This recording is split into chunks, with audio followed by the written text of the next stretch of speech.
Hi, I'm Ron Harris, Vice President of Corporate Workforce Diversity for BlueCross BlueShield of Tennessee. At Blue Cross, diversity and inclusion is a top business priority.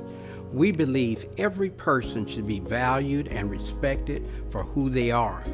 This work gives us a competitive advantage by intentionally creating a workforce that's a reflection of the individuals we serve. Guided by our leadership team and board of directors, diversity and inclusion have been a focus for more than 20 years. Here are some of the ways we're advancing diversity and inclusion in our workplace and in our communities. We provide members access to high-quality healthcare services that meet their social, cultural, and linguistic needs. Through programs like our Power of We scholarships, we support community partnerships that increase diversity in the healthcare field and decrease disparities in access to care. We actively hire and retain diverse talent by having diverse candidate pools and interview panels for open positions. We develop cultural awareness and competence through company-led policies, training, communication, as well as events. To help our employees develop their careers, we offer opportunities like our Minority Mentoring Program. We emphasize diversity and inclusion within our business practices by fostering diverse supplier relations, and we hold our executive team accountable for these efforts. Diversity, like people, is always changing. That's why we've made a long-term commitment to creating a culturally competent workplace where everyone is respected and part of the team. We know this work makes us better at our mission to provide peace of mind through better health to our members.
Good morning and welcome. Good morning and thank you for attending today's Diversify Virtual Summit. My name is Lauren Seedley and I serve as the Vice President for Diversity and Inclusive Growth here at the Chattanooga Area Chamber of Commerce. We're really excited today to be a part of this great event, this annual event that the Chamber sponsors each and every year. Part of the role of Diversify is to really, it's an extension of our ongoing work of looking at business diversity and diversity and inclusion as that of and making the business case for diversity and inclusion in businesses itself. And to that end, part of this program and the presentation that you're going to hear today is largely to further educate, inform our members in our community on this, the value add and business case for diversity and inclusive growth. Now, to that end, much of our work is laid out in terms of diversity and inclusive growth through strategic communications, training and development, and inclusive leadership. So we're really fortunate today to have a great speaker, one that which I met some time ago in another life doing some earlier work, working for the Casey Foundation as one of our grantees. As a program officer for the Andy Casey Foundation, our role was to lead a learning agenda that really focused on regionalism, trying to find out as a Children and Families Foundation, how regionalism and also metropolitan change impacted children and families. And so to accomplish that, we sought out those thought leaders, those institutions that could really inform our efforts. And to that end, we went to Brookings Institute and spoke to both Amy Lou as well as Bruce Katz about their wonderful work. And they provided great insight, great inspiration and direction on those efforts.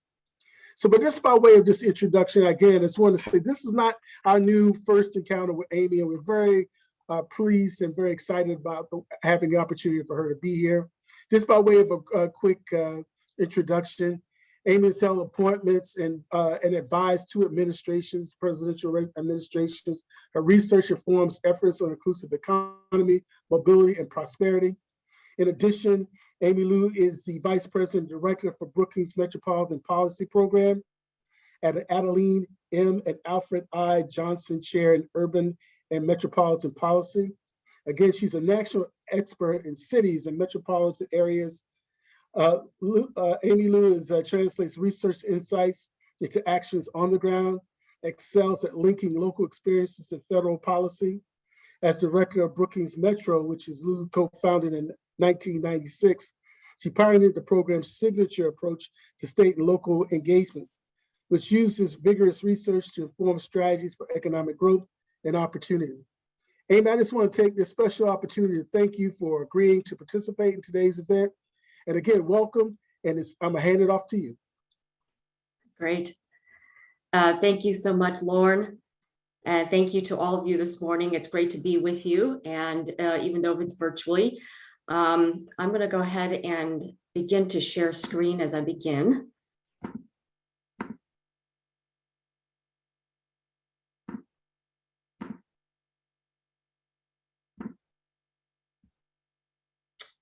Great. I really want to applaud Lauren and the Chamber for creating space in which the Chattanooga community can come together to celebrate and embrace diversity, equity, and inclusion under the banner of Diversify.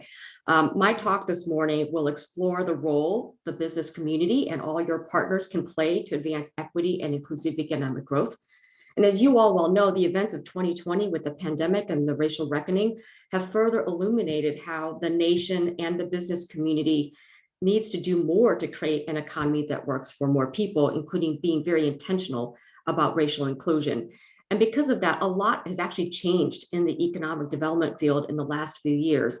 And so let me just kind of review some of that. For instance, civic and economic development entities across the country now have accelerated their efforts to advance inclusive economic growth. It is the new competitiveness agenda among US metros. In fact, there's a scramble now among regions on who will be the best at economic and racial inclusion in their growth. This includes Denver, Indianapolis, San Diego, Greater Washington, DC, and others. There are also now new CEO collaboratives organized to explicitly address racial equity and improve opportunities for Black workers, Black businesses, and neighborhoods, including the Minnesota Business Coalition for Racial Equity, Washington Employers for Racial Equity, Business Equity for Indy, and the Corporate Coalition Chicago. These leaders are motivated by their urgency to create social cohesion and shared prosperity in their home region. And more broadly, the IADC, which is the National Trade Association for all economic developers here in the US and abroad, has issued an equitable economic development playbook for its 5,000 plus members. In 2020, it launched a race, equity, and economic development initiative. And as part of their effort, IEDC surveyed its members of economic development organizations, and they found that more than 86% of economic development organizations rate diversity, equity, inclusion to be a significant or moderately important concern. And they also found that more than 2/3 of their members rate staff diversity to be a top priority. In short, what you're seeing here in all these examples is that centering racial and economic inclusion in economic growth is becoming more the norm. So what I want to do this morning is explain why this is important. And to do that, I'm going to cover two topics.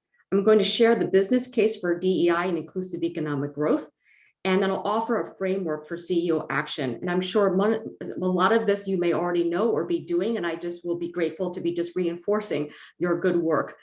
Now, these findings and this framework is based on an essay that I actually produced last spring. It was produced because of demand from CEO groups and chambers around the country who are asking me, what can they do more to better contribute to shared prosperity? So let me start with the business case.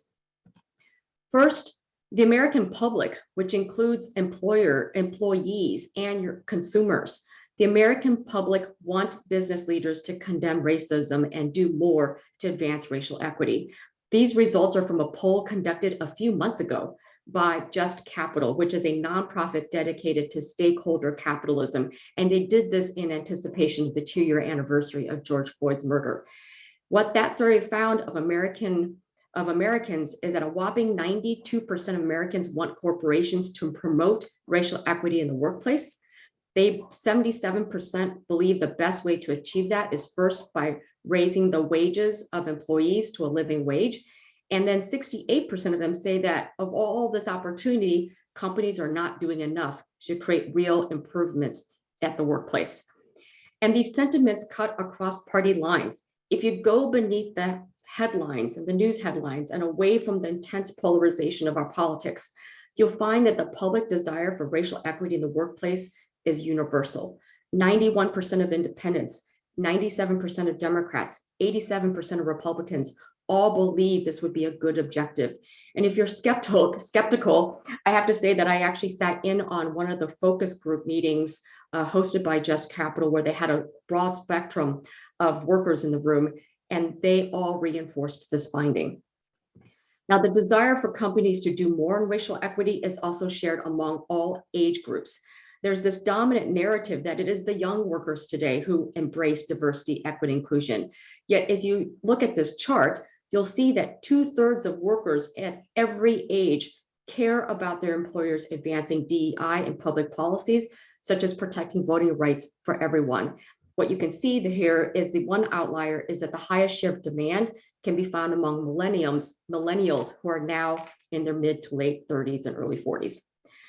Now, for employers who do embrace diversity, equity, inclusion, they will be rewarded by the talent, the ability to attract and retain talent. And as you all know, in this economy right now, workers are at the center of economic growth and economic competitiveness.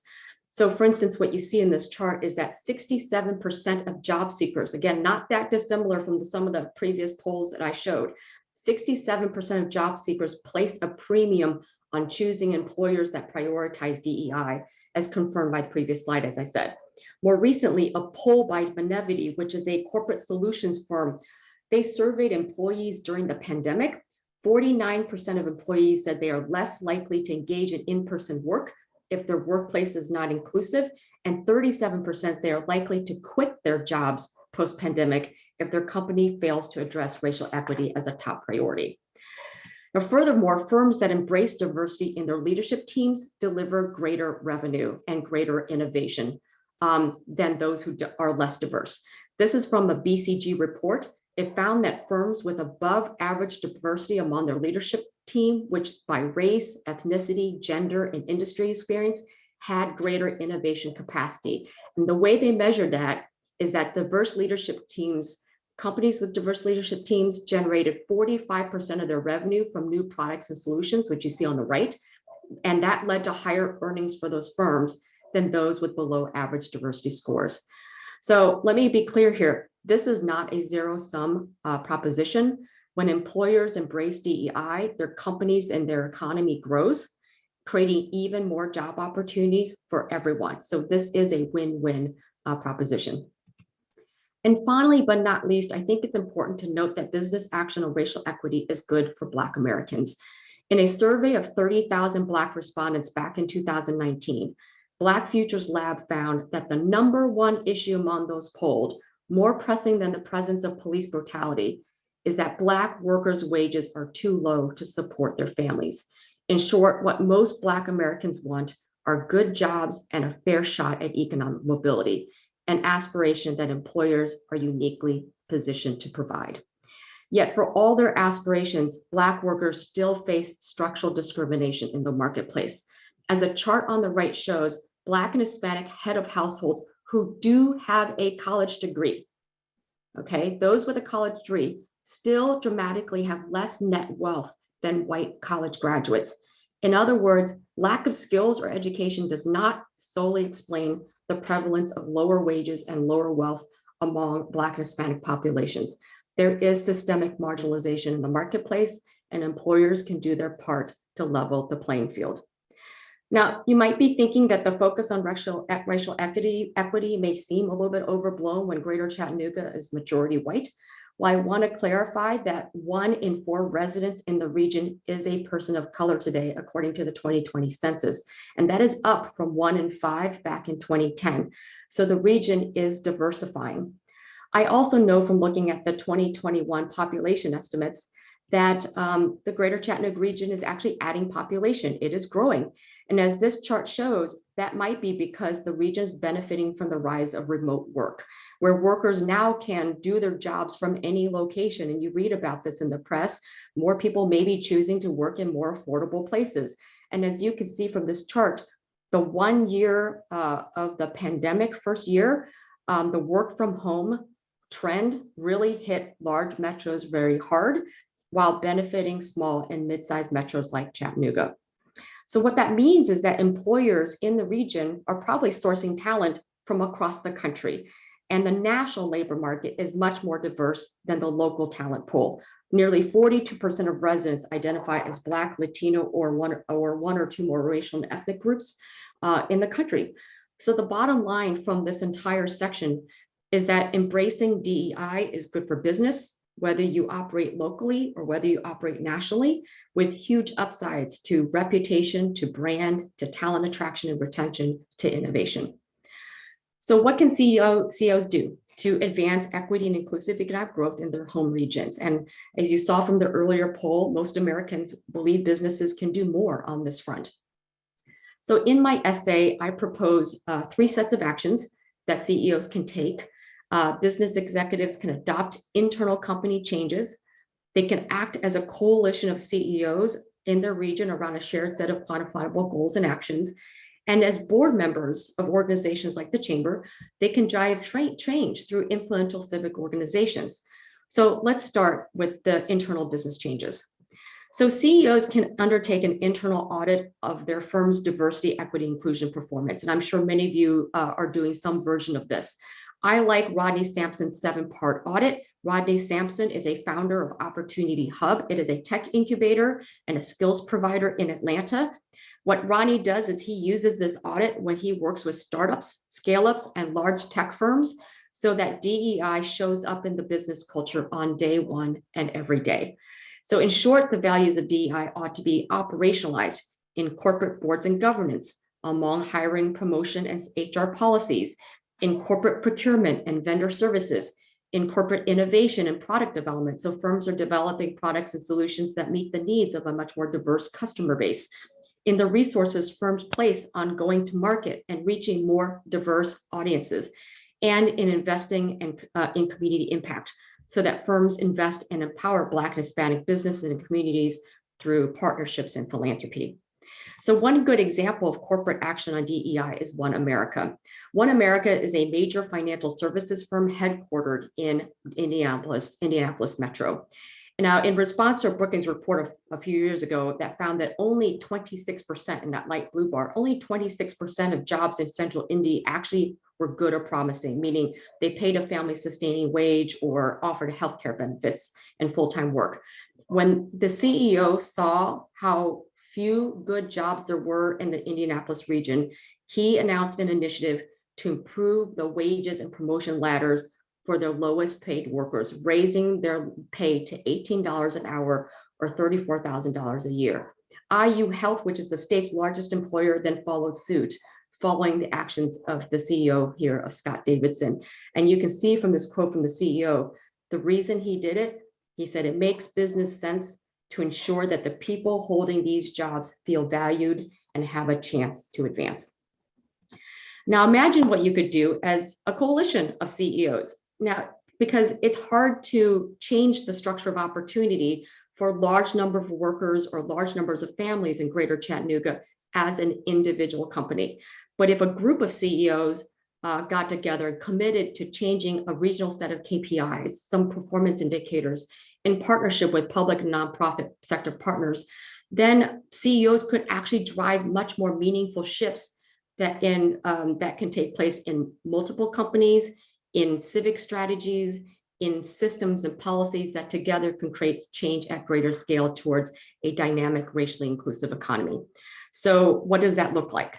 So one idea is that Greater Chattanooga executives could work together to set quantifiable goals and actions around 3 areas: talent development, supplier diversity, community wealth, each of which could contribute to the region's economic dynamism, productivity, and inclusion. So on talent, CEOs in this region could aim, for example, to increase the representation of Black workers in some key occupations. Now, there are 2 sets of bars here. On the left, what you see is management occupations because of the importance of expanding diverse viewpoints in strategy and operations in a company. On the right is computer math occupations, which are growing in the post-COVID digital economy. And in both, what you'll see is that African Americans make up 14.1% of the total labor force in the Chattanooga region. However, Black workers are woefully underrepresented in management positions in Greater Chattanooga by at least a 3-to-1 margin. These are not C-suite positions. When you look at the data, management includes accounting managers, marketing managers, logistics managers, and other mid-level management roles that are really key when you think about the pipeline and promotions to higher level and C-suite positions. That middle layer of management is really important. Black workers are also underrepresented in high demand computer science positions, many of which who do not require college degrees, but yes, do require some training in data analytics, computer programming, or IT support services. So one goal when you look at this chart is what could local employers do to commit to increasing the share of Black workers in one or both of these sets of occupations to at least 14%, so that the workers in these jobs reflect their overall representation in the labor force. And I want to just stress that this goal is noteworthy because tech employment, as I said earlier, has expanded during the pandemic. In particular, jobs in 6 key tech sectors, such as software publishing, data processing services, they grew on balance over the course of the pandemic, outperforming overall private sector job growth, which is in that gray line. So what that means is that innovation and new technologies remains a critical source of economic growth, and that ought to be a platform for wider opportunities. And so that's what's happening in places like Milwaukee. Their corporate leaders, organized by the Metro Milwaukee Chamber, have set quantifiable goals to tap diverse talent to grow their economy. They have agreed to increase the employment rate of Black and Hispanic Latino workers by 15% by 2025, and to increase the share of Black and Hispanic Latino managers in the region by 25%. And they're going to start by reviewing their internal employment and recruitment practices. They call this initiative the region of choice because they want to make their region the top choice for talent as they choose where to work and build their careers. In Seattle, a group of CEOs, including Microsoft and Starbucks, have forged a coalition to tackle racial equity together. And you can see what they did is set goals primarily around talent development. And you'll see it, employing a workforce that reflects Black communities and other communities of color, achieving racial parity and average compensation of employees in similar job categories, increasing Black representation in management and other senior leadership positions, and increasing internships and work-embedded learning experiences for Black students. Again, these are things that every region could try to achieve together. Now, on supplier diversity, this region CEOs could come together to increase the share of Black and owned enterprises in the region through venture capital and partnerships. Now, this chart shows that while African Americans make up 14% of the region's overall population, not just the workforce, but the overall population, they are owners of less than 2% of all firms. And I just want to say that Chattanooga is not alone in this. The underrepresentation of Black-owned businesses in your region reflects the missed opportunity nationally. As you can see in this chart, Black residents make up 14% of the nation's population as well, yet they own just 2.3% of all US firms. And in a Brookings analysis released in 2020, our scholar Andre Perry quantified then the lost income to the economy when we systemically severely devalue Black entrepreneurs. So specifically, if African Americans were equipped to start and grow their own businesses, earning revenue equivalent to the average US firm, so that then Black-owned business make up 14% of the US-owned businesses, that would actually add $5.9 trillion in additional revenue to the economy. That's what representation would mean. That's what it would mean to have parity of opportunity. That's also the economic benefit locally and nationally from investing in Black businesses. So in Birmingham, 10 CEOs joined the mayor in a commitment to supplier diversity. This is again an example of how a coalition of CEOs can come together around a major commitment. Their efforts called VITAL, Valuing Inclusion to Accelerate Lift. And what they did is they said, before we decide to commit to supplier diversity, we need to get our facts. We need to collect and make transparent what we are currently doing as companies in our business and procurement data as a first step for awareness, for tracking, and on reforms for how we do vendor relationships. Because it's, again, hard to do this in the vacuum. In the first year of the initiative, what the 10 vital companies showed here found is that just 25% of their spending was done locally. And within that, just 12% of their total corporate spend was dedicated to minority and women-owned businesses. So with that baseline information and that transparency, these companies now are working together to set goals, strategies to do better on this front. And on community wealth, CEOs in Greater Chattanooga could also come together to invest in the overlooked assets of neighborhoods. I don't have a lot of local area data for Chattanooga on this, but I wanted to share some national analysis on the under-retailing of majority Black neighborhoods, which is one proxy of underinvesting in the assets of Black communities. So I know there's a lot going on in this chart, so let me explain what this is. First, each bar chart here represents the average number of retail establishments by neighborhood income level, with the green bars being lower income neighborhoods and the light blue bars being wealthy, higher income neighborhoods. The left set of bars represent neighborhoods with very few Black residents. The right set of bars represent majority Black neighborhoods. The primary finding is that nationally, there are a lot more retail establishments on the left side than on the right side, nearly double the number in some cases, no matter the income level of the neighborhood. So the bottom line from this is that Black neighborhoods, even high income Black neighborhoods, are penalized for their Blackness when it comes to market investment. And I think this chart is important because during COVID, we know some retail and food establishments closed both in downtowns and neighborhood commercial corridors. This is a good time to revitalize retail and other establishments. Think again back to small business creation, especially in communities that would benefit the most from a post-COVID recovery. And so I want to give one final example. This is a special focus of a group of companies in Chicago. The Corporate Coalition, which includes headquarter companies and others like Hyatt, Mars Wrigley, and AT&T, have formed to reduce severe inequalities in the Chicago region, with an emphasis on investing in key neighborhoods to build wealth. And what I like about their commitment is that they're not reducing inequality through charity. They're doing it through their core business operations, such as talent development, supply chains, vendor services, site location. And these three here are the activities of corporate coalition, my apologies. What I want to do is just focus on the second and third, which are the two pieces focused on investing in the south and west side of Chicago, which is the Chicago's historically disadvantaged neighborhoods.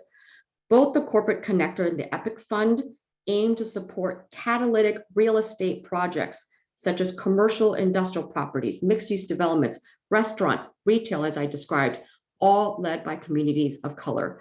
The EPIC Fund will invest in the equity investments, not just debt capital of these minority-owned real estate investments.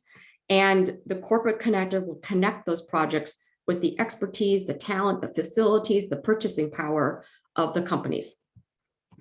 And I'm going to close with this. Lastly, CEOs can also use their influence as board members of powerful civic organizations like this chamber to make sure that staff of these groups are doing their part to advance racial equity and economic competitiveness.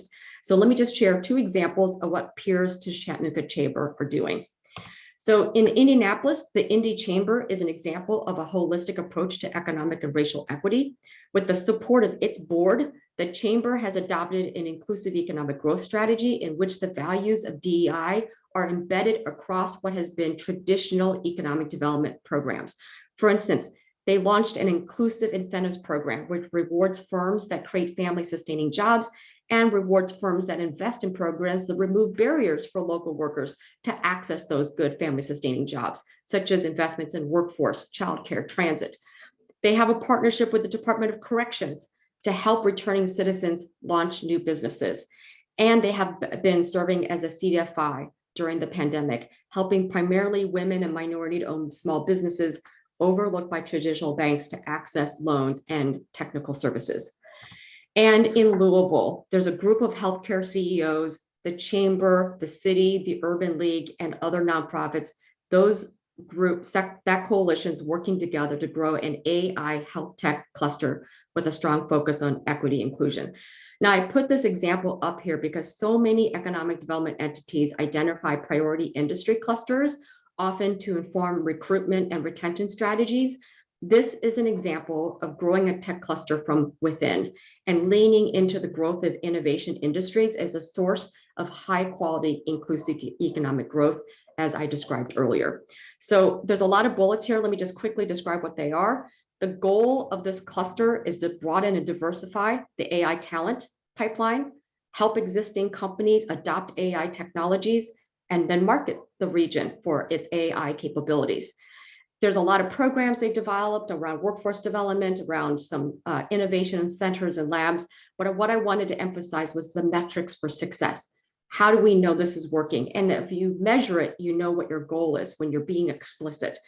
The goal is to create and fill 6,000 new tech jobs by 2027. Cut the tech workforce equity gap in half by 2027. What that means is by growing the Black representation in tech jobs. And they said they want to increase the number of new digital health businesses with at least 10% being Black owned. Because of that vision, because of their strategy, focused on innovation, focused on inclusion, they are now a finalist to receive $100 million from a federal competition called the $1 billion Build Back Regional Challenge Grant. So I know that was a lot to absorb. Let me just close with this. I hope you walk away with a stronger commitment to the goals of Diversify and to know that change and action is possible. And in fact, your peers in other regions are doing that.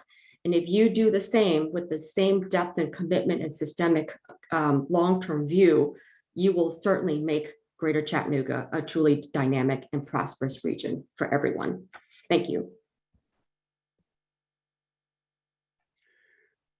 Thank you very much, Amy. That was awesome. Again, it's like I try to set people up before we got on the call, but it's great information. And I think for us, where we are with our particular journey around D&I, again, it's another factor that plays into this work, and you kind of touched on it, is that demographic shifts are occurring not only around the country, but around the world. So increasingly, the populations for which, you're looking at products and services, you're looking at talent, you're looking at innovation, it's going to come from these larger and growing segments of the population. And at the end of the day, the business case is that $5.9 trillion unrealized. And how can we go about making that, and it's growing the US economy in the process. Also too, I just thought your metrics on success was awesome, because I think, some of this is, well, how is it that these processes work? Where do they work best? What is sort of the mindset of some of the CEO chambers, the CEO leaders, mayors, municipalities? And I'm sort of forming this in a question, and I have like one or two questions for you here. But it's really looking at, I know it's preliminary, but where are you beginning to see that kind of, for lack of a better word, you're seeing this change, you're seeing this economic expansion, you're beginning to see this benefit in ways in which many of these leaders have laid out. Are there particular geographies, are there particular sectors where you're seeing folks based on inclusivity are beginning to reap the benefits of making these transformational shifts in the economy? Yeah, Lauren, I think that, one of the things you were saying about what motivates employers, there's obviously a business case, and I laid it all out, but there's also something very human too. I think there's a lot of discussion that this is a social agenda, but what I'm hearing from CEOs and business leaders is we are living in a society that is so divisive that they want their communities to be cohesive and trusting. It's really hard to have a good business climate in your community if there's an enormous amount of distrust and division, and the business community wants to be trusted because they do have power, they do employ, they do invest, and they want to do it in a way that really creates value for everyone. And I think because of the desire as an economic proposition, that trust and cohesion is actually really important to the business climate too. And then, of course, all the things you said and the statistics show, it's good for their bottom line, it's good for diversifying their talent pool. It attracts even more energy and talent into their teams. I think that, Lauren, we worked with a bunch of economic development organizations prior to 2020. This work to have the business community, as keepers of the economy, to be authentic in their commitment to make the economy work for more people. The places that did that, San Diego, Indianapolis, Central New York, are the ones that come to mind. When the pandemic hit and there was real pressures to focus on racial equity, partnerships, and trust, the business communities were at the center of the solution. They had created such trusting relationships with community groups that they had the credibility now to attract CARES funding, redistribute it out to neighborhood small businesses, minority and women owned, because they developed those relationships prior to 2020. And I would say even in Columbus, and I'll close with this, because of the trust they built, they began to partner with faith-based organizations and others, even around policing, because it was really important to have the business community be part of the solution around, fair policing practices, but also safe streets. And that's something that a lot of businesses are starting to do too, and they are able to do it because they have community trust. Gotcha. That's awesome. And I will tell you, of the meetings that I've sat in on with members of our chamber, folks are committed. They are looking for solutions. They recognize that this is part of the broader sort of the business question here in Chattanooga. And I've had a chance to talk to a number of these folks. One of our sponsors, and I would be remiss by not acknowledging, is BlueCross BlueShield, some of the outstanding work they've done around inclusivity, and several others. It's not just BlueCross, but several others have done a lion's share of moving in that direction. And I'm hopeful that the content of this PowerPoint and this slide deck, for which we will make available to our members online and elsewhere, that folks begin to look at it a little bit more closely and see if this is a means by which to get to that outcome that I think in this community that we're all seeking. I was going to give a few more minutes, if you had a moment, Amy, to see if there was Yes. any additional questions from our audience. Yeah, I had one. Yeah, will these slides be available after the summit? Yes, they will. I got this one other question. Unfortunately, I'm not seeing poison. Okay, I'm trying to retrieve a few more of the questions, and I think Caleb is working with me on that. Okay. Yeah, and I'm just going to pose one more question, Amy, because I know with regards to, we also have a panel that we want to follow up on as part of the Diversify, hopefully taking some of the themes for which you've raised in this presentation and have more of a dialogue shortly. But are there any additional sort of takeaways or thought processes in preparing this presentation that you would recommend or suggest that we as a chamber here in Chattanooga, or as the different elements you identified, CEOs around the city and the region, are there 2 or 3 things that you would say, here's the 2 or 3 things I'd like to leave you with? Because I think these are sort of the keystones that will allow you to get to where you guys want to go. Any thoughts on that, or any follow-up on that? Yeah, sure, Lauren. I do see also a question about thinking that maybe employers are not doing enough to hire diverse skilled talent. So, Lauren, I think one of the things I want folks to walk away with is that in the past, economic development has been very transactional. It's been very project driven. A deal here and a deal there, a one-on-one relationship here, of retention intervention over here, land acquisition over there. So what is different about economic development inclusion is it's not about deals.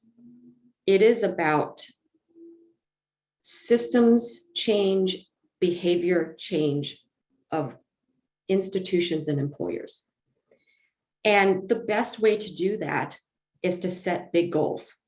And I didn't put up an example of San Diego. San Diego is a tech region. This initiative is led by their Economic Development Corporation prior to the pandemic. They are getting pricey being in California. They have a rapidly growing Latino population. San Diego is on the border of Mexico. It is a binational region. And the CEO of Northrop Grumman, based in San Diego, chaired the EDC and said, we can no longer deliver an innovation economy where just the community around the university and the more privileged members of our society community take part. The southern part of the city where the Latino neighborhoods and workers live are not part of the innovation economy. So what can we do? And they set, this region is on a 4-year journey right now, or 4 years into a journey around 3 big goals. They're not trying to solve everything. They're trying to solve 3 things. They want to create 50,000 good jobs in small businesses, because they realize that part of the reason why wages are not keeping up is small businesses can't grow as fast. And therefore, when they don't grow as fast, they keep their wages low. So actually scaling small businesses is really important ingredient to wealth creation for employees. The second is, so 50,000 quality jobs in small businesses, 25,000 locally developed diverse workers for the innovation economy, and then 25,000 families who can afford, 75,000 families who can afford to live there, affordable housing initiatives, childcare affordability, transit access. These were 3 goals they set by 2030, and they're tracking it together. The behavior change, when you set 3 goals like that and you have it memorized, right? Quality jobs from small businesses, talent from the local workforce, affordability for our families. You create a whole set of systems of work across the entire ecosystem in your community, and the EDC holds that strategy. And the behavior change, I'll just give you one story of an employer, and I know you need to tell me if I need to cut off time. Okay. But the head of one of the defense contract firms said, I've always wanted to bring more women and people of color into my firm, but I can't do it because we mostly hire engineers. Mhm. That probably sounds familiar with many people in your community. Mhm. What that employer did, and a bunch of employers did, was said, we never thought of sourcing our talent from the local community college. And what they did was they brought 25 community college graduates, most of them first-time college goers and their families, brought them in to be into entry-level IT jobs in this defense firm. And then the company decided to pay 2 years of additional education. So they graduate with a 4-year degree, because a 4-year degree is going to accept them for success inside the company over the long haul. That's So awesome. incumbent training in the form of tuition into college completion. Sure. Yeah. That is the work that a bunch of employers are doing in partnership with the EDC, with the community college, with the neighborhood organizations. Think Gotcha. about 15 employers doing something like that. It could change the trajectory of the behaviors of all those partner institutions. Absolutely. Amy, I hate to cut us off. I'm getting these messages, hey, Lauren, we got X time. But this has been fantastic. And I think the dialogue, I think folks' interest in this topic. Again, one of the things that we seek to do through the chamber and through the Diversify is bring some of these great examples to light for folks, and who's delivering, some of the corporate members that are doing this, some of the chambers that are doing this, and where this is happening. And we are constantly here in the staff looking for these models and examples to help enhance our work. So I just want to, again, thank you very, very much for taking the time to participate in today's Diversify. Thank you very much for your commitment, your ongoing work in this work. I just can't thank you enough.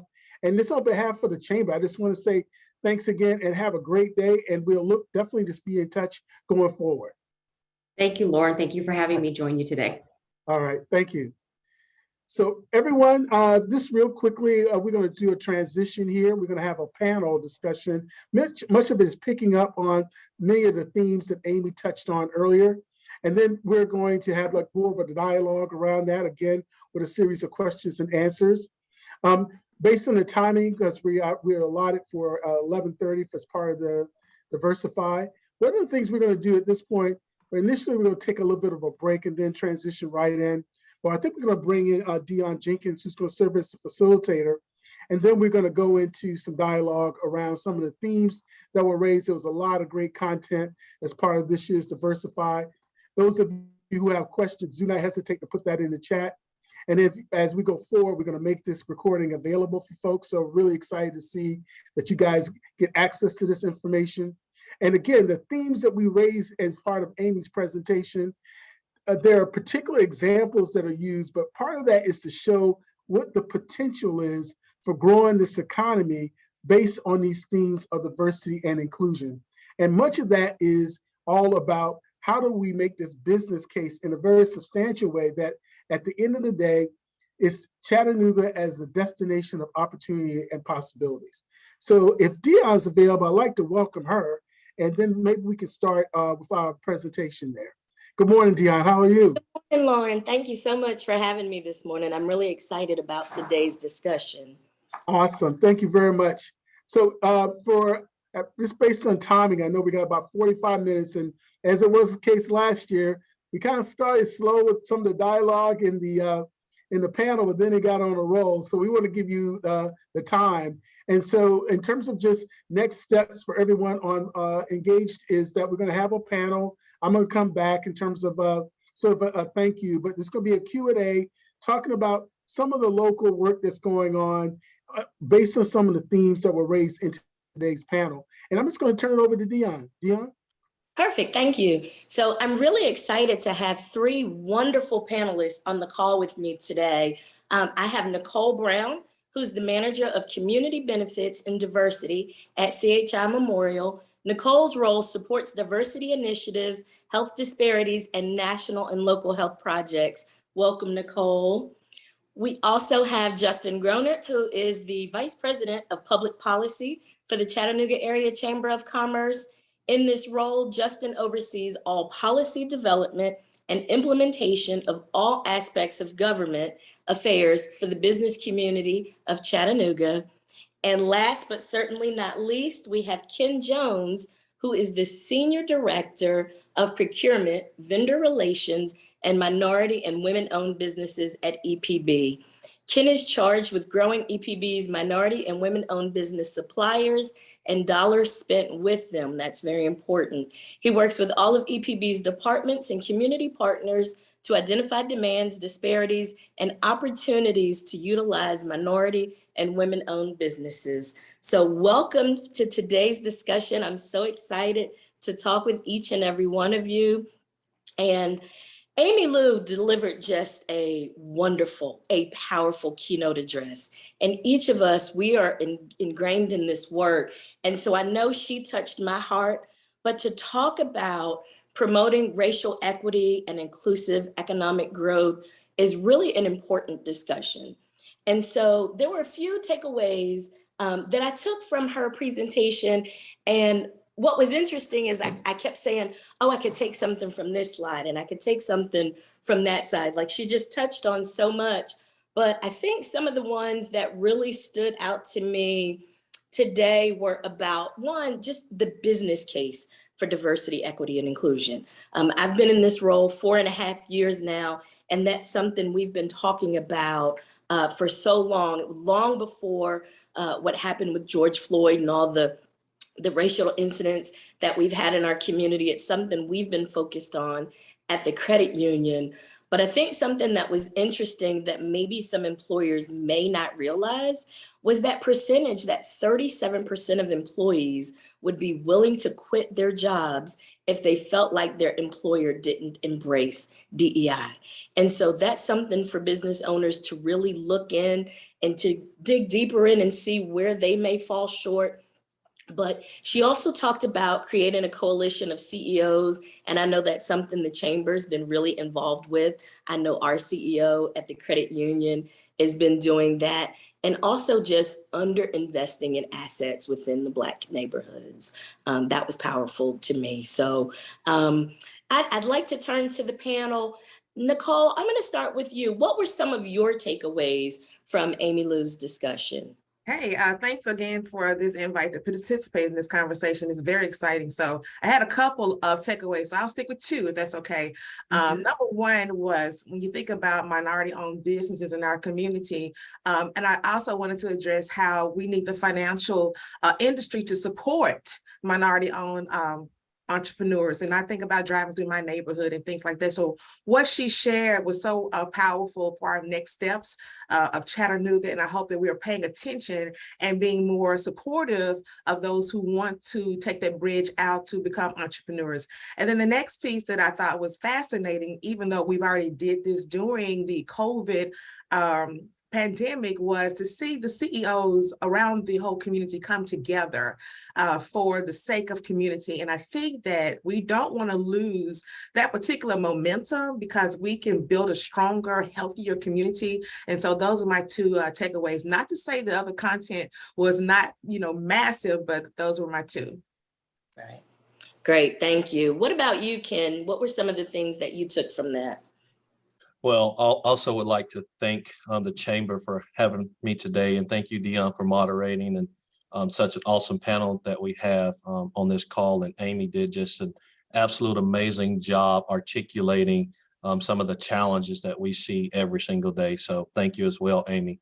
I'll stick with a couple things as well. I think one of the biggest things that really stood out to me, and I took a couple of notes on that, was that all ages are embracing DEI. When you look across the different generations and what they represent, and from the baby boomers as building America and the hard workers, and then Generation X, and then you look at millennials and the digital age, and you kind of think about all the different ideologies that everybody has, but collectively we all have a similar goal, right? And so that tells me that there's opportunity for all of us to work together, no matter what age you are, no matter what generation you're in. That also tells me there's more opportunity for us to make additional progress in this space. And that's opportunity for us to understand where each and everybody comes from, right? So I think that was really powerful for me. One of the things that was a little bit more shocking was the fact that locally in Chattanooga, I think she said it was like 1.7% of the businesses were minority businesses. And you know, you just think about all the small business that we have here in Chattanooga, all the businesses collectively that we have, and less than 2% in our community is minority owned. And then when you even look nationally, I believe she said it was like 2.3%. So that's a very small fraction. So that just tells me that we all have work to do to encourage additional minority entrepreneurship. And how do we get there? And I think it's going to be a collaborative effort, very similar to some of the things that we're doing today. Certainly. Justin, what about you? And I think Ken was cheating off my note sheet because I had about the same couple of points. I think at the end of the day, every business in Chattanooga, across the country, is looking for workforce, plain and simple. And I think finding those ways to tap into minority populations is going to be critical to fixing, I think, the workforce shortages that we're seeing. I'm in Washington, D.C. today, and that has been the talk of every meeting that we've had is how do we fix inflation and how do we fix the workforce issues? So I think that is one of the really big things. I think the gap between African-American owned businesses was pretty shocking to me.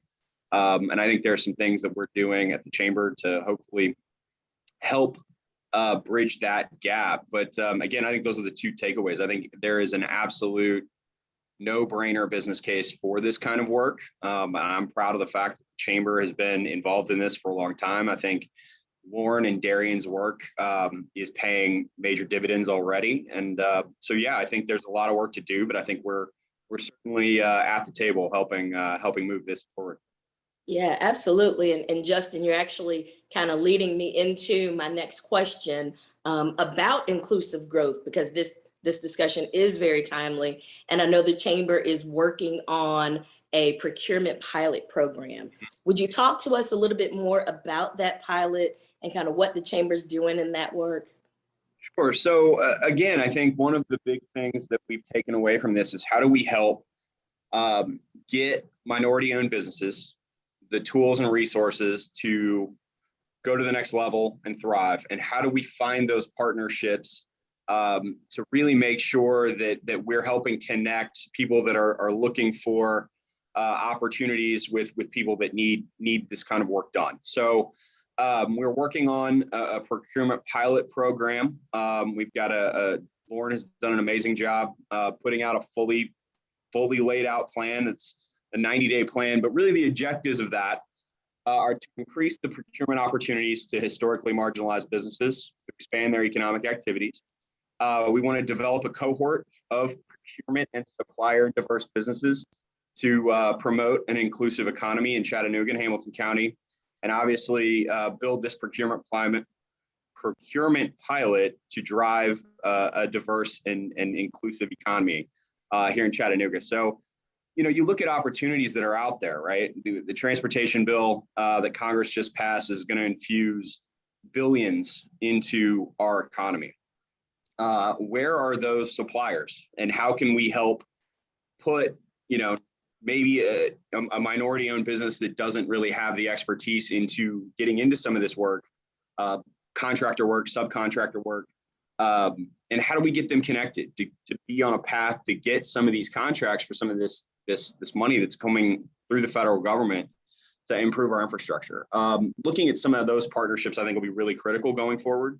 And I'm really excited about the work that we're doing in this space. Mm-hmm. And I know I saw a question in the chat similar to that. So I wanted to make sure that our viewers knew that the Chamber is working on that. There are many partners throughout the community that's looking at that. This isn't new to us. We've kind of been on this path. Nicole, I know that you all are doing some work supporting local minority-owned businesses. Would you talk about the local media and support for minority vendors that you're doing at CHI Memorial? Oh, yeah. And I'm 17 months into this position, 17 months into healthcare. And so it's been fascinating just to be able to open the door for minority vendors. So case in point, you may have heard about our More in Common Alliance partnership.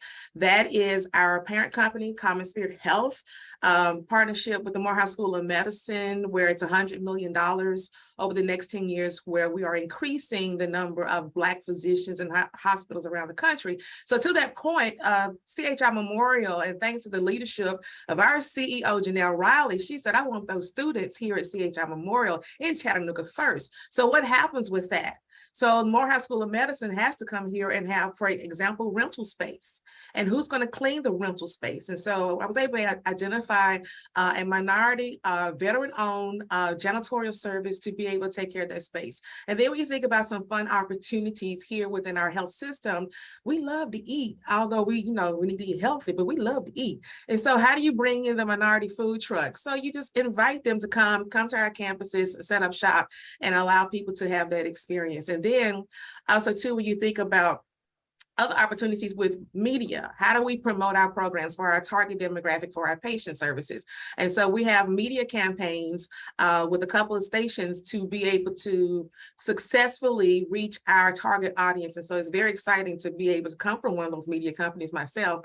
But that's exciting when I'm riding down the street and I actually hear a CHI Memorial promo on the air. That is fascinating. Yeah, absolutely. It's funny you mentioned just the vendors and local food vendors. I recently did a diversity training for a nonprofit. And one of the things that really stood out from the staff that bothered them was who caters the luncheons that they have at their nonprofit. And you have this nonprofit that had a predominantly Black employee base. And they said, but we never see Black vendors. So what I shared with that executive is that that's low-hanging fruit. Just reach out to your staff and ask, who are the vendors if you don't know who they are? So that's really important to hear the voice of your staff, but you're doing that already. And we have our mental health first aid grant. We use minority vendors for catering. For our community health needs assessment summit, we use a minority vendor. Ooh, that was good too, by the way. Absolutely. Thank you for sharing that. Ken, tell us about the history of EPB's minority-owned business program and some of the work that you're doing. Absolutely. Thank you. So EPB back in, I believe it was 2001, decided that it was important for us to not just do business as normal, right? It was important for us to figure out how do we impact minority and women-owned businesses. And many of you may know Mr. Michael Jones. Michael Jones has been over our minority and women-owned business program for a little bit over 20 years. He just recently retired back in March. And, before his time of retirement, the last year and a half, I got a chance to spend a lot of really good quality time with him and learn about the history and some of the challenges that he had. But I think just listening to him, it was an initiative that was put out by our CEO, which is one of the things that you heard Amy say. At the time, our CEO was Harold the Priest, and he said, we're going to make this difference because it's the right thing to do. And so through several conversations, Michael Jones really started to work with our internal departments. He got to know those departments, got to know their needs, understood the work that they needed. He also was very well connected in the community. And so through working internally and also through the work in the community, his role was to really help identify, find, and or create businesses that could do business with EPB. And one of the great stories that he told me that, I would really like to share here is a great opportunity for others to look at and try to mimic similar so you can make impacts in your areas. We have this contractor that was doing some work for us. And at this time we were actually out manually reading our meters, our electric meters. And so we took this contractor and we trained him and taught him how to actually read meters. And so from that perspective, he had the opportunity to actually bid when the RFP came out for the meter reading contract, right? And so he bid on the contract. everybody knew that this was something new to him. And so he was awarded a portion of the contract. He wasn't awarded the entire contract, but he was awarded a portion of the contract. Let's see what his training done. Let's see how well he can execute. Can he find the people, et cetera, right? Well, it's obvious he done an absolutely amazing job, right? He was right there. He had the right people. He hired people. So, now you're looking at job creation. And so they did a fantastic job. 3 years later, when the contract time to renew, he's ready to take on a little bit more. So, he got a little bit more of that responsibility and, on and on and on. And so this guy became one of our best companies that was reading our meters and taking care of our customers, right? And so that was one of those things where it was a little bit outside the norm. We identified somebody that had the capacity to grow beyond what they were doing. That was somebody that was willing and wanting to, and also able to. And so as we poured into them and taught them, they became one of our best contractors in reading meters. Now with technology and things like that, and the fiber network that we built with the smart grid, those services for manually reading meters are not necessarily needed for us. So we do a lot of that stuff automatically now. But that's one of the really great stories that I really love about Michael and the work that he's done. And it didn't take just him, and he'll be the first one to tell you. It really took our internal departments to buy into this, to buy into the work, to understand that this was the right thing to do. And our internal departments also did that. And then it also took the businesses understanding what our needs were. And making sure that they can meet our needs as well. So it was a real big collaborative effort. And we have that very same support from our current CEO, David Wade, today as well. Me and David have had really great conversations around, like, what are our next steps? What do we do next? How do we continue to grow our supplier base? How do we continue to grow our spend in the community? And a lot of that is centered around a collaborative effort. I've had discussions with Lauren and Darren. I've had discussions with TVA. I've had discussions with several big companies around town to start having this collaborative effort.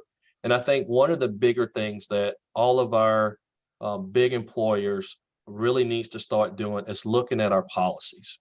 And we have to look at our procedures and our practices. And we have to make sure that if there's some barriers that are going to cause some of our minority customers or suppliers to have issues to do business with us, how do we remove those? Now, granted, there's certain rules, regulations, and things that we all have to follow based on whatever type of entity we are. But how do we really look at our policies and adjust them to make sure that we're not creating barriers, but we're removing barriers and creating those opportunities for our minority businesses to work with us? So those are some of the things we're doing, collaborating with others in the community, looking at our internal policies and seeing, how we can adjust those to ensure that we are removing barriers. One of the key things that I've been talking about really heavily with a lot of the big employers in town is, how do we collectively come up with and look at our policies and say, here's a list of maybe 10 things that all of us have in common. That we all need in order to do business with us. We still may have 2 or 3 things on the side that's different just because of, like I said, our rules, our regulations, things that we have to follow. But how do we come up with this list? And we say, if you want to do business with us, you must meet these top 10 criteria. And then on top of that, there'll be a few other things that you'll have to meet just because of who we are. And I think those types of things are going to really make an impact and really help us remove some barriers. And then we also can become references to other big employers for these minority businesses when we actually contract with them. So there are some of the ideas that we're looking at as we move forward with how we, 1, expand our reach, and 2, expand our spend in the minority space. Ken, you brought up just some wonderful topics that, I just want to kind of highlight. One is about buy-in. I mean, that is so important, especially to the vendors and with employees as well. But barriers in language, looking at policy. And I think oftentimes employers don't realize that the barriers that they create may be unintentional, and it's in the language. And so it's very important to make sure that there's a group of people looking and reading those policies that are coming from different perspectives. I know, for instance, I read a policy one time talking about hiring employees based on, despite gender, race, age, all of those factors. And it said, and everything that came afterwards said to me, but we're going to hold you to a higher standard, but we're going to scrutinize you more, but you have to be 100 times better than someone else. And so just tweaking that language was important, but collaboration is also important. We're all doing great work, and sometimes we have to be willing to reach out to some community partners and say, how do we take what we do well and work together and create something even better? But one thing that I know is important, it's important not just to EPB, but many of the large employers, including us at the credit union, is getting vendors certified in one place. I know the chamber is working on that. I know the city is working on that and part of that procurement plan, but we shouldn't have to make these vendors get certified with each business and go through the steps, because it's so hard for them, especially being small and minority owned. So if they could get certified in one place and everyone can utilize that, that's really important. And last but not least, that CEO support. It has to come from the top. So thank you. Those were just all great points that I was taking notes, thinking, yeah, we want to talk deeper and more about that. And I see head nodding from Nicole and Justin. If you want to chime into that, I know just how important all those key factors are. But I kind of wanted to shift gears. Justin, I saw you come off mute. Go ahead. I was just going to say, your point about buy-in from the top down, I think is really important. And I think one of the first things that we rolled out when Lauren started was the CEO pledge. And we had 94 businesses, I believe, sign on to that. And I think that's a really critical message to the community that this is not just a chamber-driven thing. This is a true community-driven thing that people are realizing is important. And for those businesses to put their names, on the line and say, this is something we're committed to, I think it's really important. And I think it's something that it gave us a great group of folks that we know are rowing in a similar direction. To your point of kind of having everybody kind of rowing the same way, it's really important that we have those conversations between between organizations and between businesses on how we can kind of make the process easier as well, to your point, Dion. So that was a great place to start, I think, in some of the work that we've done, and it's paying dividends kind of going forward as well. So again, I wanted to make sure that I threw that out there as well. Absolutely. I want to touch on some more things that Amy talked about in her presentation, but back in 2019, the United Way released a report about ALICE households in our community. And what ALICE stands for is asset limited, income constrained, employed. And Amy talked about that and how sometimes families are working hard to make ends meet. However, that pay that they're receiving is still not enough for it to meet, right? They're still struggling. We have working families that are still struggling. And what we know in our community is many of those families are Black families. Earlier this year, the Urban League released a report about the state of Black Chattanooga. And I think that was eye-opening for so many because it talked about the disparities within Black families, between Black and white households. And it's something that we hear and people talk about, but to see the numbers and to see the staggering difference there. And I think for anyone who wants to learn more and to do a deeper dive, you should reach out to those organizations and find more about those reports. And talking about CEOs and some of the things that organizations are doing and talking about pay and helping households. Just last week at TVFCU, we announced 4 new promotions to management and 1 newly hired manager. And what was important to me about that was that 4 out of the 5 were Black. And that was big. And I talk about being in this role for 4.5 years, but what was important to me is we weren't checking the box to say, let's just make sure we're promoting people to say we're promoting them, but these employees earned those positions. They've been working hard, and our management team has been very diligent in making sure that, one, we're eliminating bias in our promotion process. We're looking at people and the work that they're actually doing, and the right people are being promoted.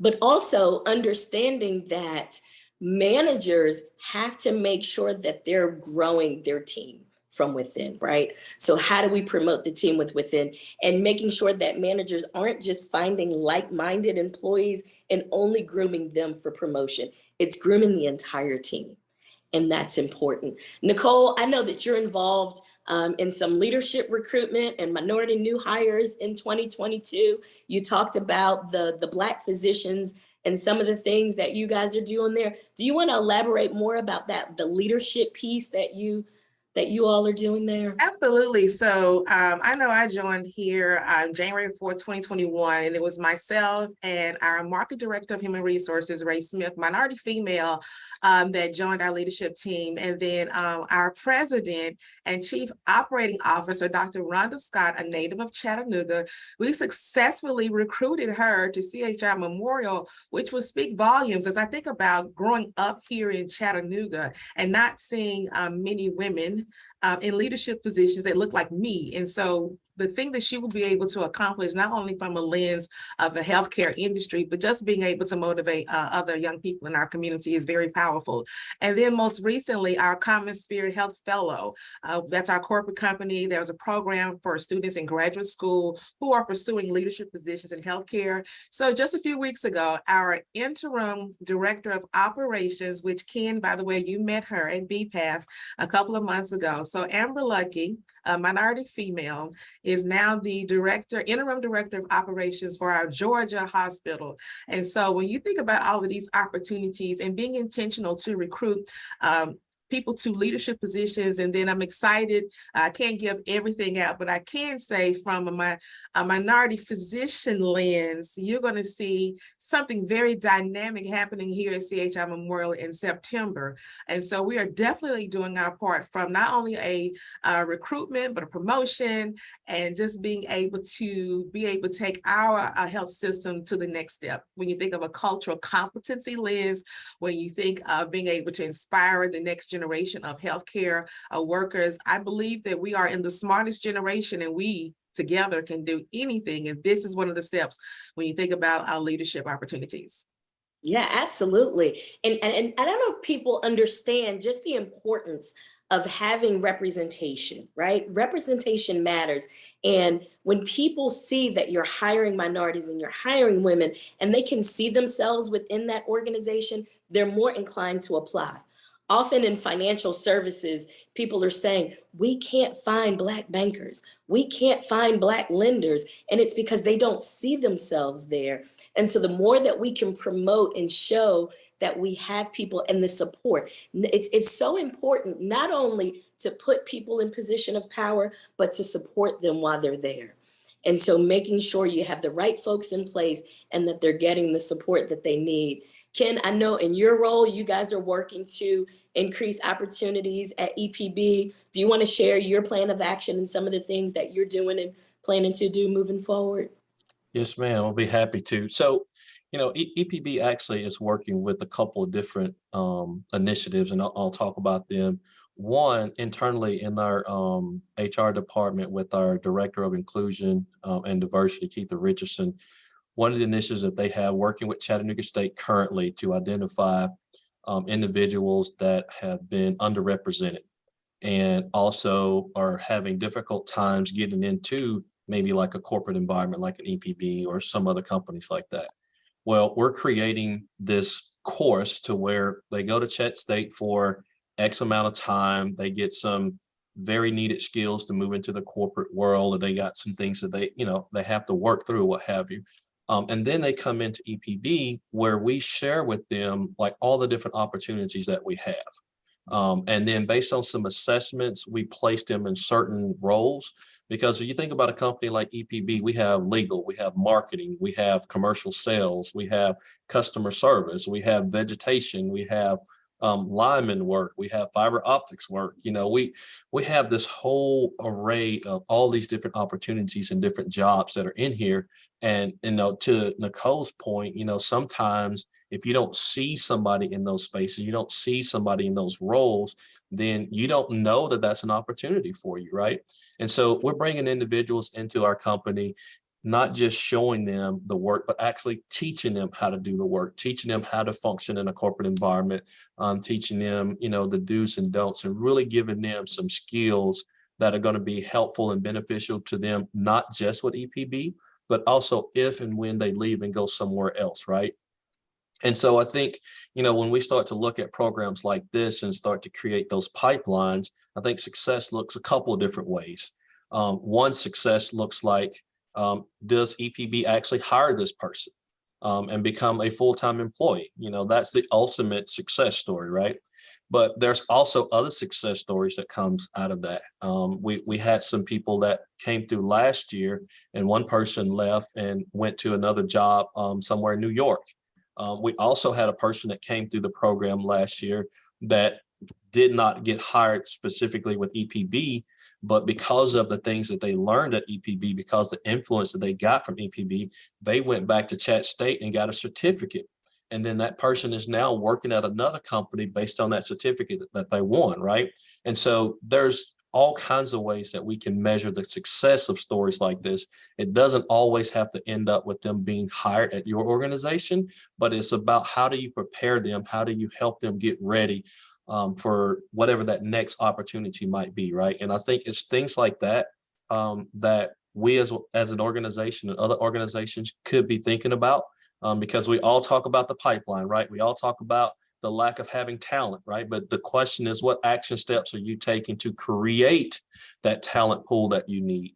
I think another really big program that we're working with, and this is in conjunction with TVA, there's an organization that several members of EPB, employees of EPB and employees of TVA are members of, and it's called AID, and that's the American Association of Blacks in Energy. And we're working with, the AID organization is working with Southeast Lineman School that's over here in Trenton, Georgia, where they actually have classes where they teach young people how to be linemen. You can be an electrical lineman and also a fiber optics installer. And so we're working with some philanthropist organizations to send people through with the scholarship. And we actually had one gentleman that recently went through that program, and now he's employed at EPB. He's working as one of our fiber technicians, right? So now we're providing opportunity to them through a scholarship. And then once they actually complete the training and get their certificate, we're trying to help find opportunity for them to find employment behind that. So those are a couple of ways and a couple of things that we're doing here at EPB, and how we're not just working inside of EPB, but we're working with a collaborative effort to make sure that the community is involved with the whole process of building this pipeline. And I think those types of initiatives are what's going to be really important.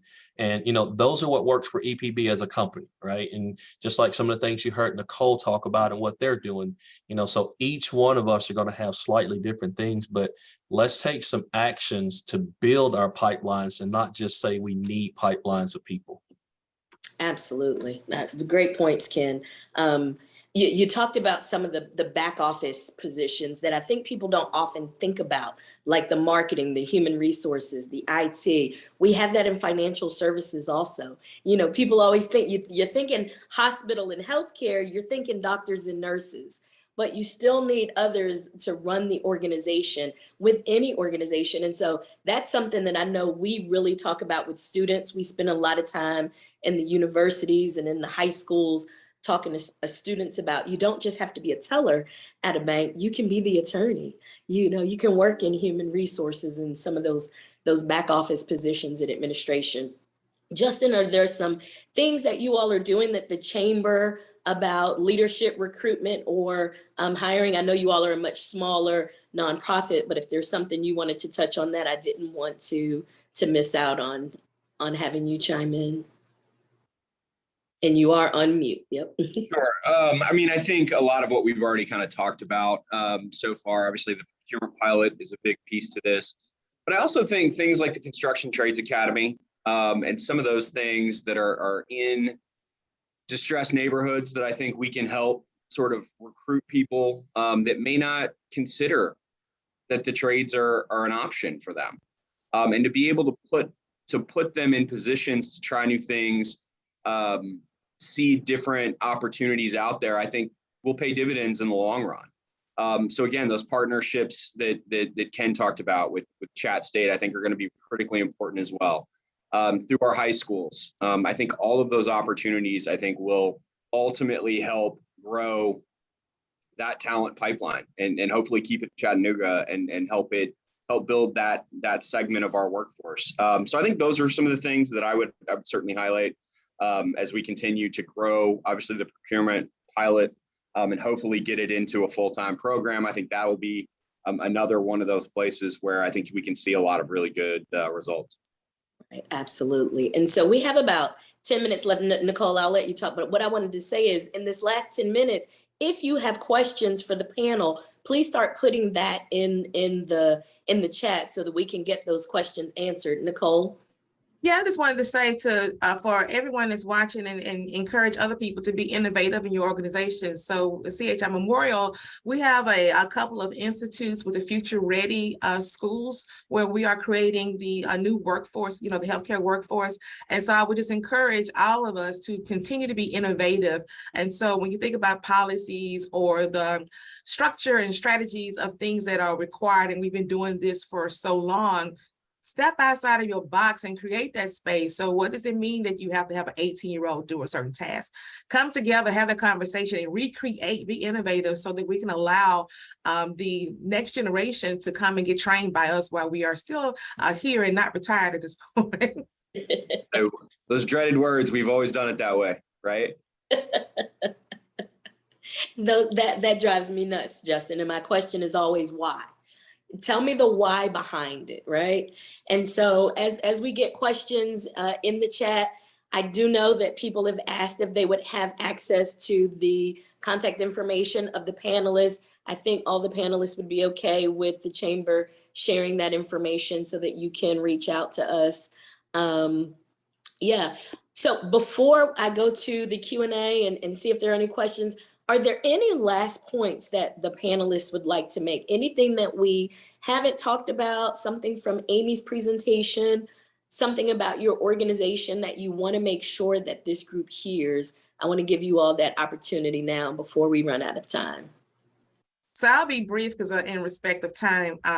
So when you think about diversity, equity, inclusion, and belonging, CHI Memorial, we're going to have a board retreat next week. And that is the topic of diversity and health equity. And so I'm very thrilled and impressed by our leadership here and how we're going to be able to help our patients, our community, and so forth. And so I just wanted to share that we're definitely engaged and we're having a partnership with Rhodes College where they're coming down and training us here in Chattanooga on health equity. That's great. Thank you, Nicole. Ken?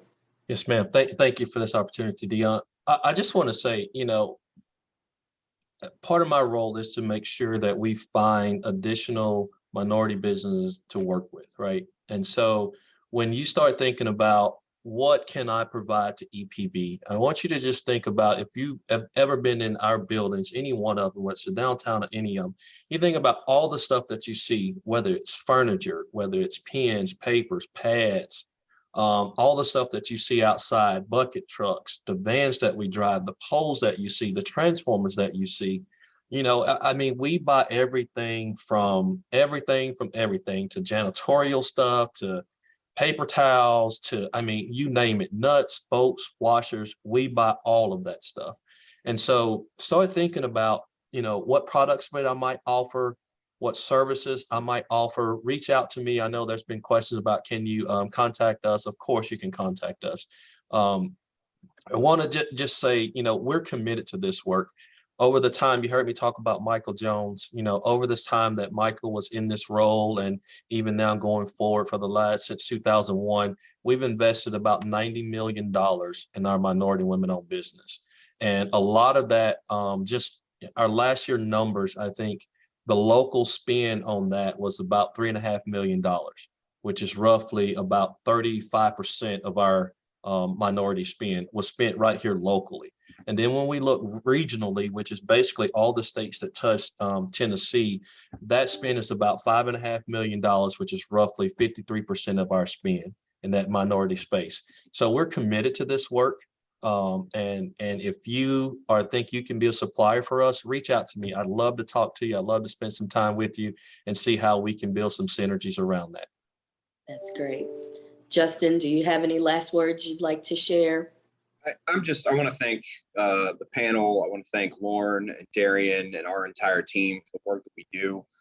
It's really impactful and it's important stuff. And I'm glad to have a small part in what Lauren is trying to lift up, both, federally at the state level and obviously at the local level. It's an honor and a privilege to get to call these guys colleagues and friends, and Nicole and Ken and everybody in Chattanooga that's on this train, I think, are doing fantastic work. And it's just really been a lot of fun to see this kind of stuff come together. So that'd be what I'd in my comments.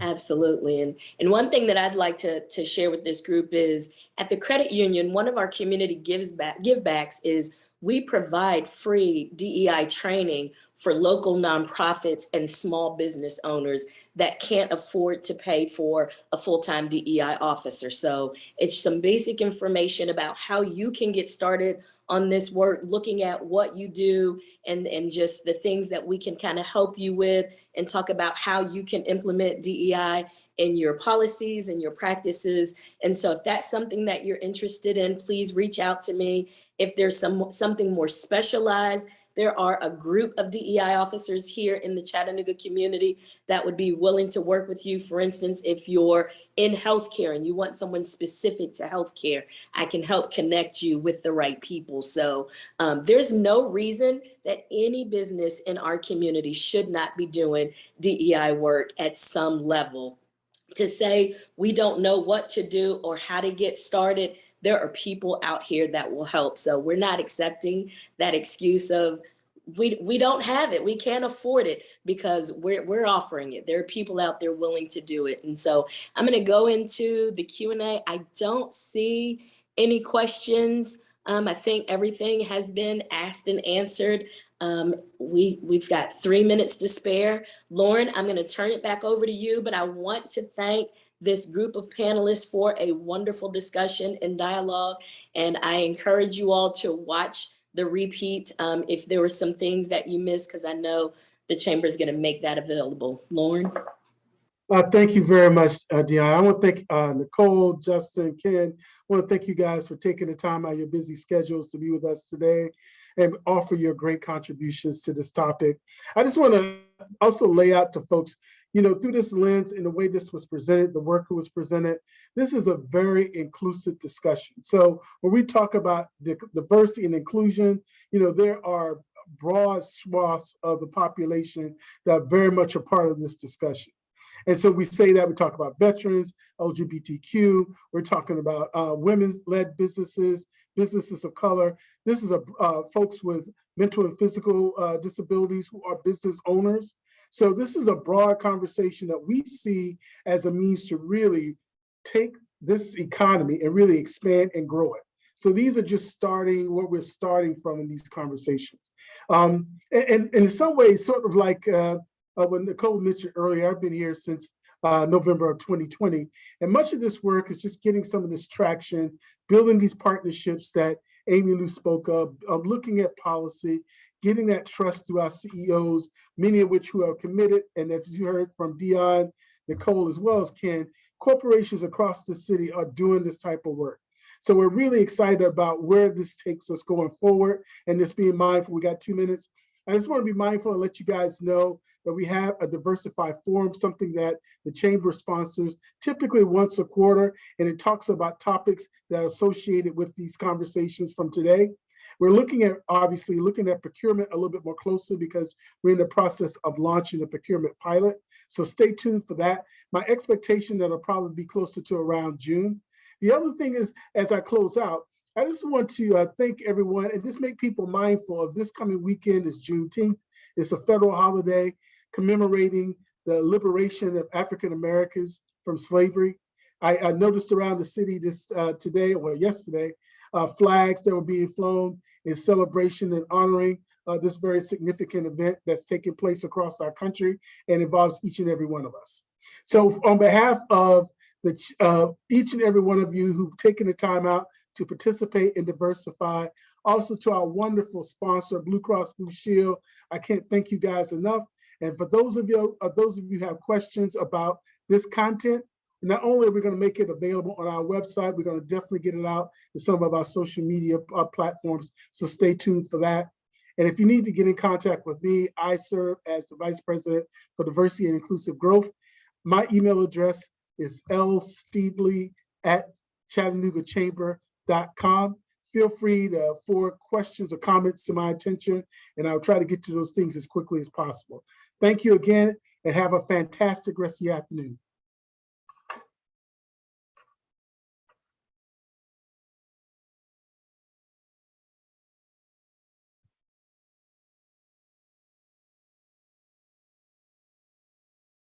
Did we lose everyone?